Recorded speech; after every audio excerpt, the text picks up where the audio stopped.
a imagem que se tem do Brasil entre as elites é uma imagem de uma potência média que está aspirando a ser mais do que isso, mas que não tem fôlego para ser muito mais do que isso.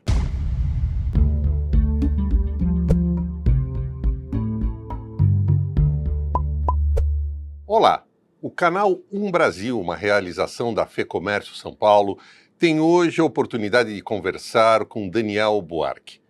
Jornalista, escritor, pesquisador da USP, ele vem desenvolvendo há anos uma intensa e consistente pesquisa sobre a imagem do Brasil em relação ao mundo e uma série de outros assuntos da pauta internacional. Daniel, muito obrigado pelo seu tempo, pela oportunidade de conversar com você. Prazer estar aqui. Você recentemente lançou mais um livro sobre a inserção do Brasil no cenário internacional e no seu prefácio você usa o título Brasil Mostra a Sua Cara, o livro já adianto publicado em inglês. Qual é a cara do Brasil a ser mostrada? É muito interessante porque esse é um assunto que se fala o tempo todo aqui no Brasil, né? A gente está sempre discutindo essa ideia de imagem do Brasil. Foi um tema muito frequente na eleição, por exemplo, para presidente. Havia aquela disputa ali de qual era a imagem que estava sendo vendida para o Brasil no mundo. E eu venho estudando isso há muito tempo e existem dois lados dessa moeda. Existe um lado que é o lado da visão geral que se tem sobre o Brasil. A visão geral que se tem sobre o Brasil, tem muita pesquisa que se faz no mundo todo, que chama Nation Branding, né, que é tipo a marca Brasil.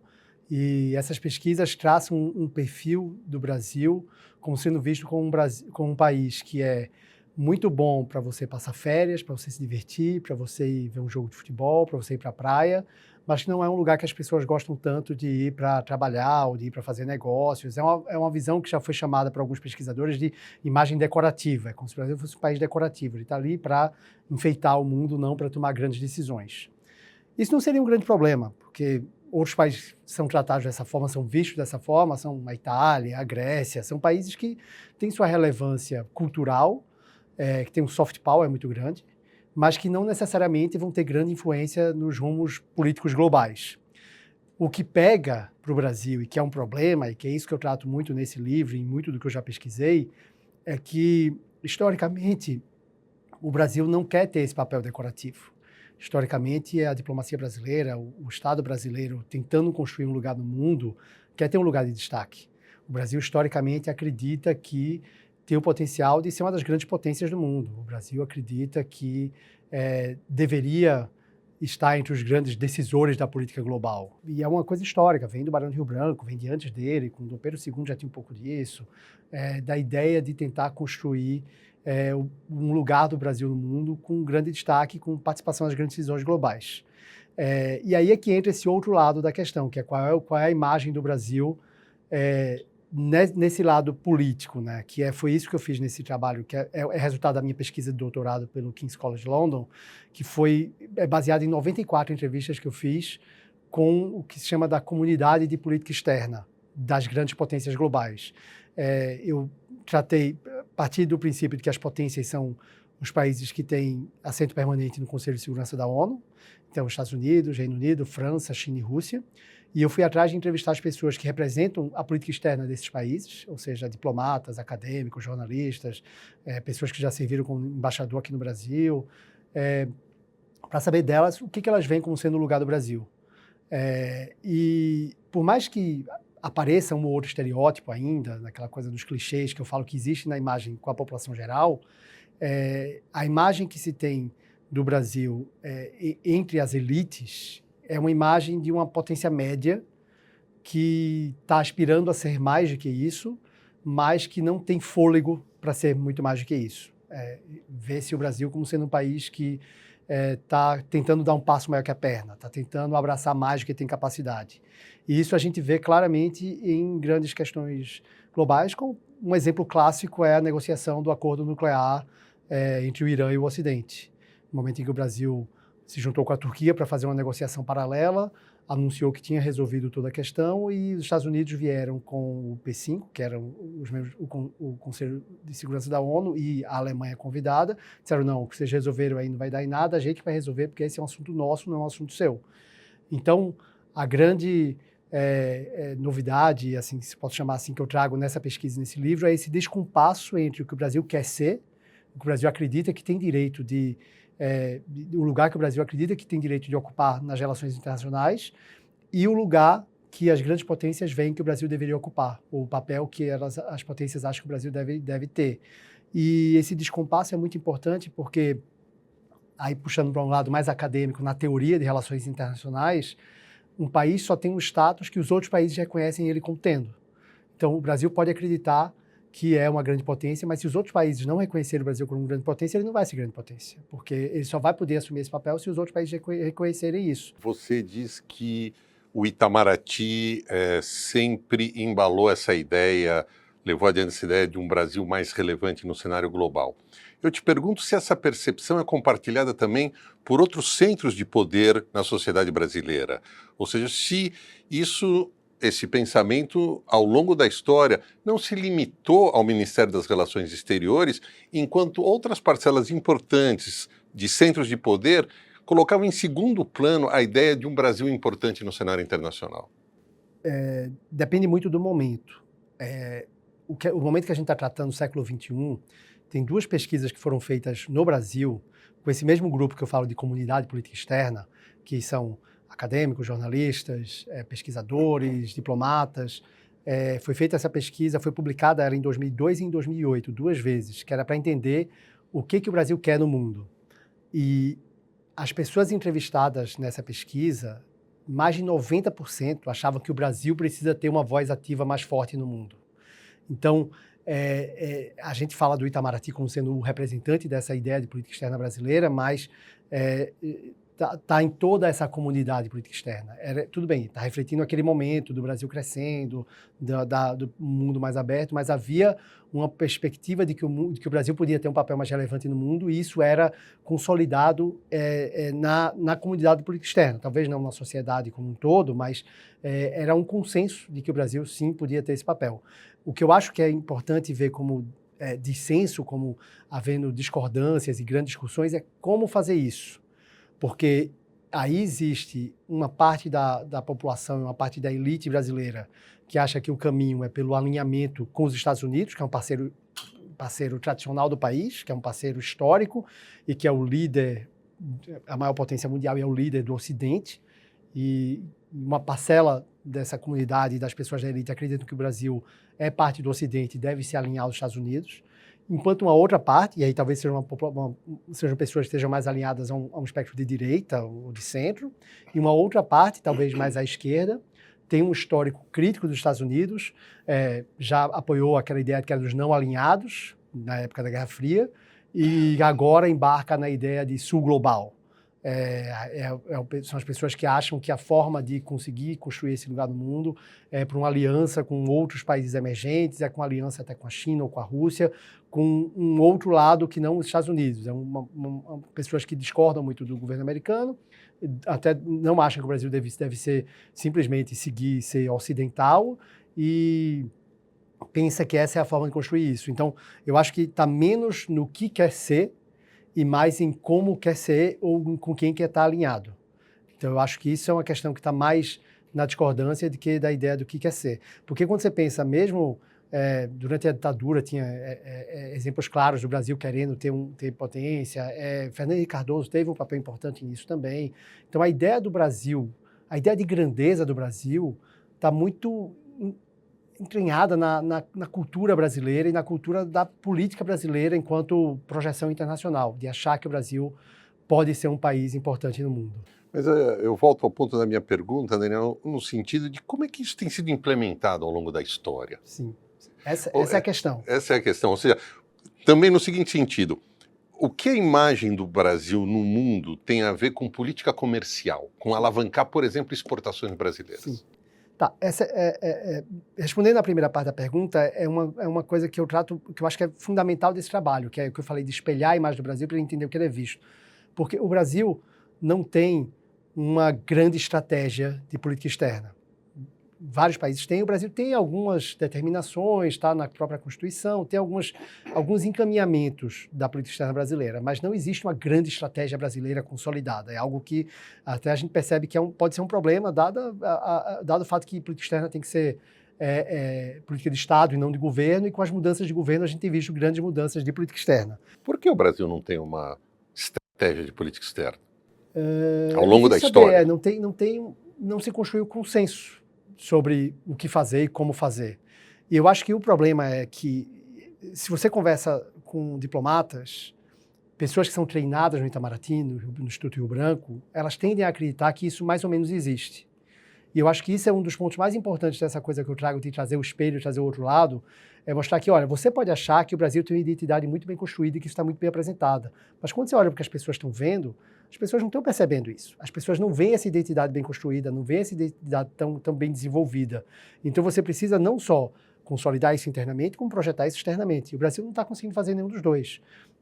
O Itamaraty, que é quem cuida da política externa brasileira, ele tem uma visão muito encastelada, muito fechada em si mesmo. É a inteligência brasileira, é o pensamento brasileiro. E isso muitas vezes não passa nem para a população e nem para observadores externos. É, sem dúvida, um corpo diplomático muito reconhecido no mundo, como sendo muito competente, como sendo muito capaz de levar questões brasileiras. Mas, ao mesmo tempo, essas questões talvez não estejam tão bem desenvolvidas enquanto política de Estado.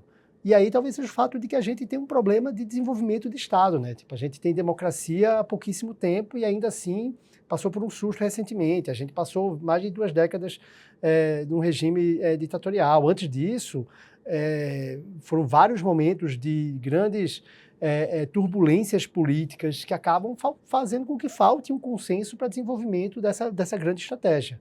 E isso acaba afetando esse lado que você está falando da questão comercial. E o que é curioso, e que eu mostro muito na minha pesquisa, é que você não consegue status pedindo status.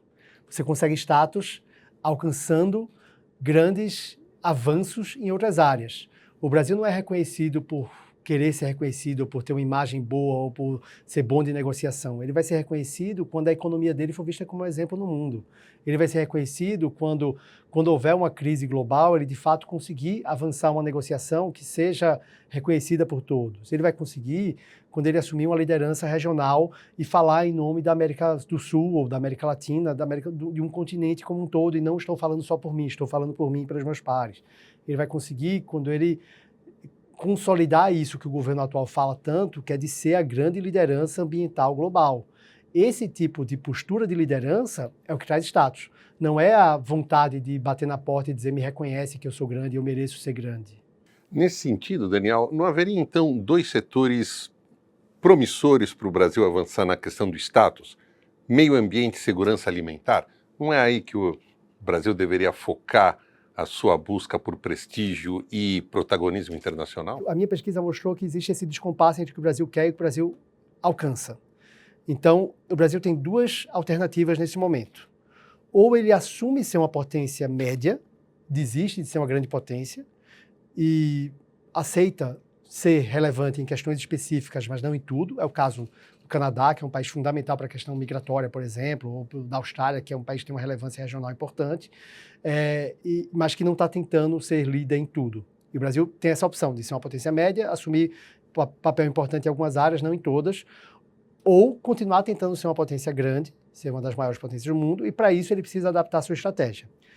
E aí eu traço, a partir das entrevistas que eu fiz, quais são as melhores estratégias para poder alcançar isso. E aí a melhor estratégia, o que mais se fala de como um país hoje pode se tornar uma potência global, é pelo desenvolvimento econômico. E aí o grande exemplo é a China. A China é um membro permanente do Conselho de Segurança da ONU, mas a China é um país que não tinha uma participação econômica relevante até pouco tempo atrás.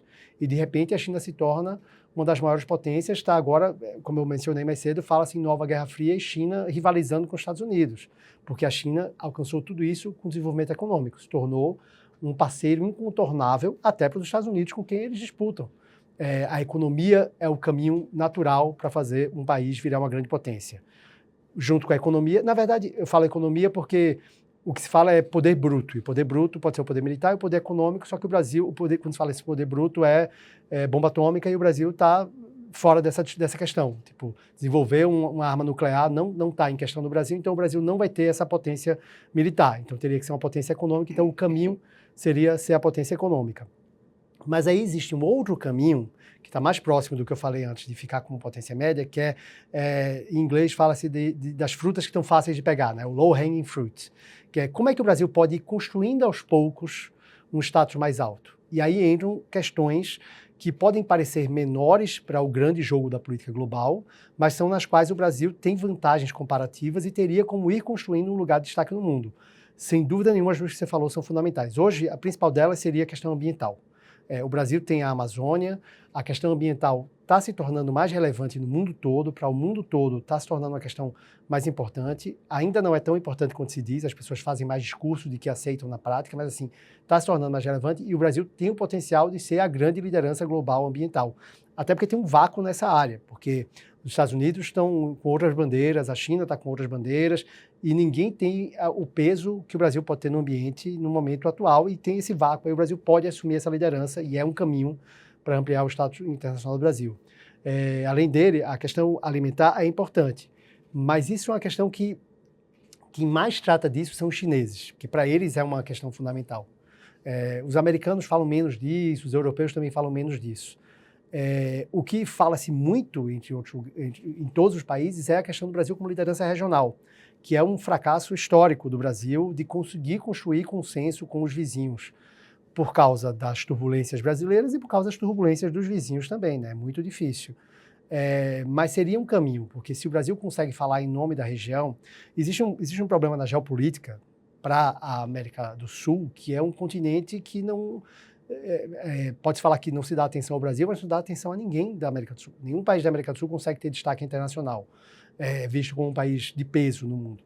Mas se todos se juntarem, vira um bloco que tem mais força, teria como ter uma voz mais forte. E se todos se juntassem, conseguissem construir um consenso, uma voz a ser representada pelo Brasil, que é naturalmente o país mais forte da região, seria um caminho, política regional. E a questão ambiental pode se tornar a principal questão do mundo daqui a alguns anos, né? E então seria um caminho natural para poder construir isso. Daniel, na questão que você tanto estuda do status e da imagem do Brasil no mundo, qual é o ponto de intersecção dessa temática com os interesses comerciais do país no sentido de alavancar exportações?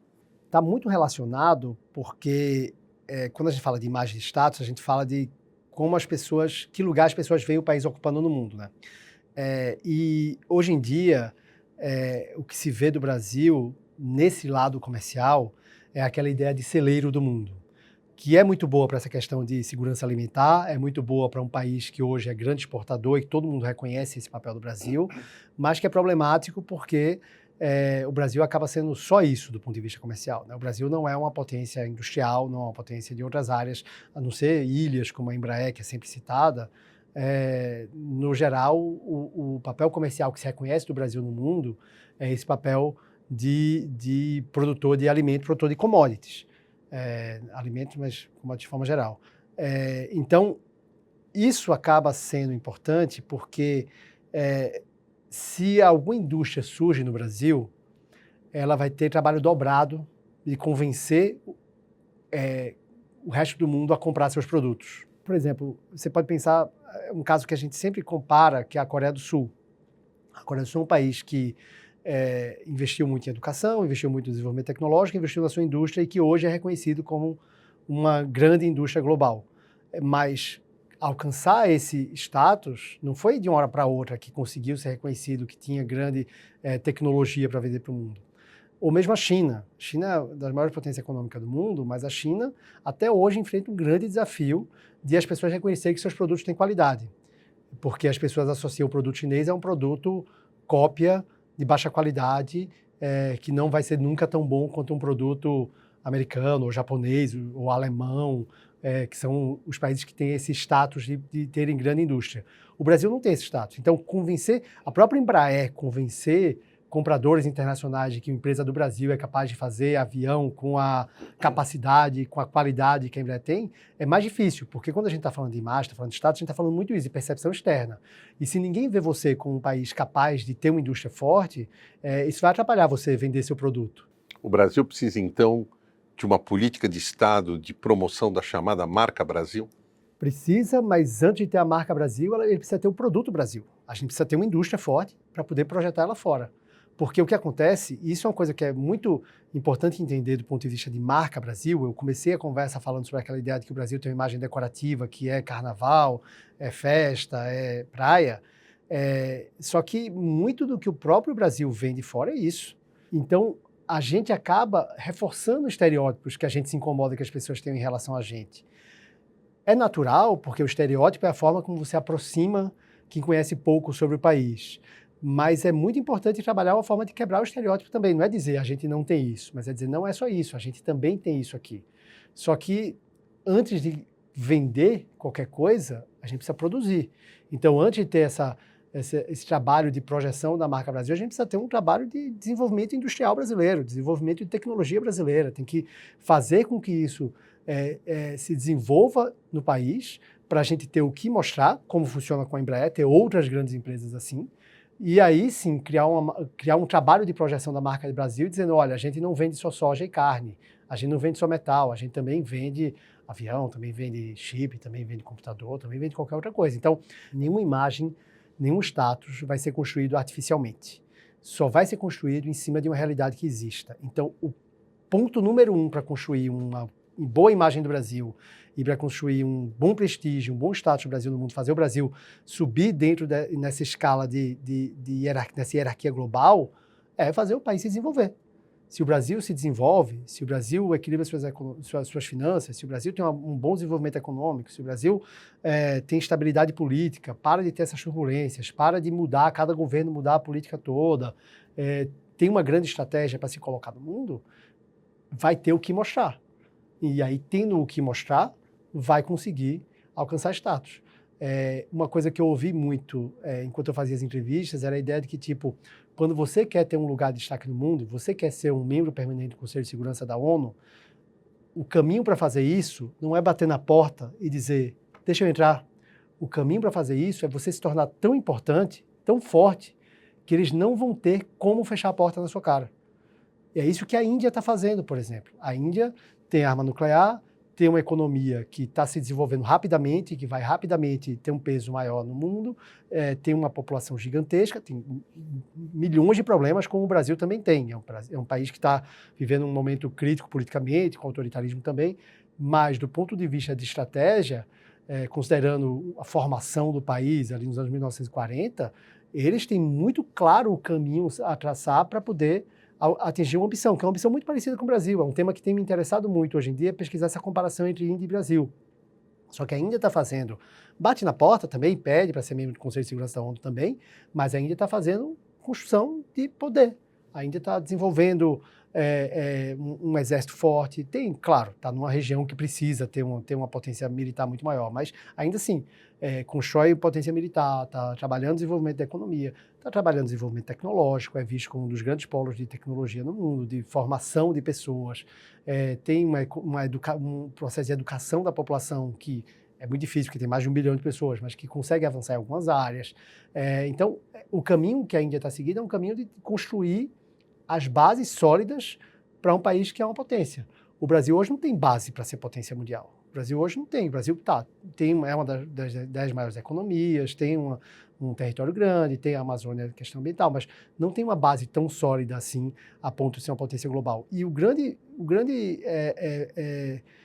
símbolo disso foi o que aconteceu entre 2014 e 2022, quando o Brasil vinha. Eu falei, em 2010 eu estava fazendo uma pesquisa entrevistando americanos que diziam o Brasil chegou, o momento do Brasil é esse, o Brasil está decolando como na capa da Economist. E uma crise política e econômica no país fez o Brasil desabar. A posição do Brasil em rankings de avaliação de imagem caiu sempre ficava em torno ali da 20ª colocação, hoje está na 30ª. Sabe? E isso mostra que não tinha base sólida, porque uma crise interna é capaz de minar essa projeção de status do Brasil. Então, o foco para construir projeção internacional é construir base de desenvolvimento doméstico. Voltando para o que a gente falou no começo da conversa, no começo do livro, é mostrar a cara, desenvolver essa cara e mostrar essa cara para o mundo. Tentar mostrar uma cara que não condiz com a realidade não vai trazer reconhecimento, vai ter esse descompasso que eu falo que existe hoje, entre o que o Brasil acha que é e o que o mundo vê que ele é. Infelizmente, estamos nos aproximando do final, teria várias perguntas, mas eu vou me limitar, infelizmente, a mais uma, que é a seguinte: qual é a relevância para o Brasil dessa ambição de se tornar um membro permanente do Conselho de Segurança da ONU? O Conselho de Segurança da ONU, que tem 15 integrantes, 5 dos quais permanentes. Com direito a veto. Com direito a veto fundamental, bem lembrado, Daniel. O que significa para o Brasil essa ambição? O significado do Conselho de Segurança da ONU é um significado simbólico. Assim, existe o poder prático de quem está lá, de ter o poder de veto, como eu falei, de tomar... o ambiente em que se tomam as grandes decisões do mundo. Só que o que se vê nas últimas décadas, especialmente depois da invasão do Iraque pelos Estados Unidos contra a decisão do Conselho da ONU, é que a relevância do Conselho de Segurança e da própria ONU tem sido questionada.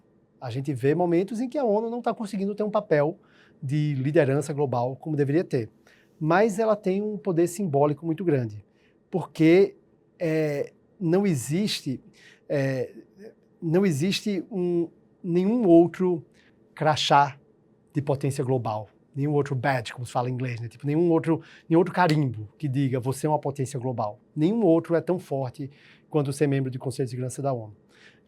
Você pode dizer, tipo, mas tal país tem liderança na OMC, no FMI, no Banco Mundial, tem força lá. Tem força na agência X da ONU. Tem o presidente, tem o secretário-geral da ONU. Tudo isso é relevante, mas nenhum símbolo tão grande de status no mundo existe quanto ser membro permanente do Conselho de Segurança da ONU. Então, a importância que o Brasil coloca nisso é a importância desse aval global, que é o reconhecimento. Seria o carimbo de que está aqui, você atingiu o seu objetivo de ser uma grande potência. Porque isso é que é muito curioso também sobre essa ambição do Brasil, e isso é muito questionado externamente. Muita gente que eu entrevistei questionava isso, tipo, por que o Brasil quer ser membro permanente do Conselho de Segurança da ONU, se quando o Brasil está lá, ou quando o Brasil está em grandes votações, muitas vezes o Brasil se abstém. O Brasil é um país que é visto externamente como ficando muito em cima do muro e evitando tomar lado.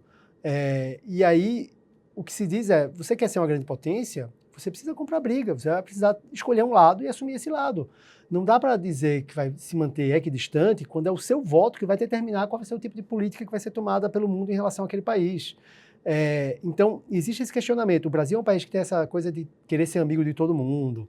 É um país que tem relações com todos, não briga com ninguém, respeita a soberania de todos os países. Ao assumir uma postura de estar no Conselho de Segurança da ONU, isso ia ser muito questionado, porque ele ia ter que tomar decisões e não ia poder ficar se abstendo toda vez. Então, talvez vá até contra esse perfil tradicional do Brasil, esse assento. Mas, é o que eu falei, é o carimbo, você chegou. E é por isso que o Brasil...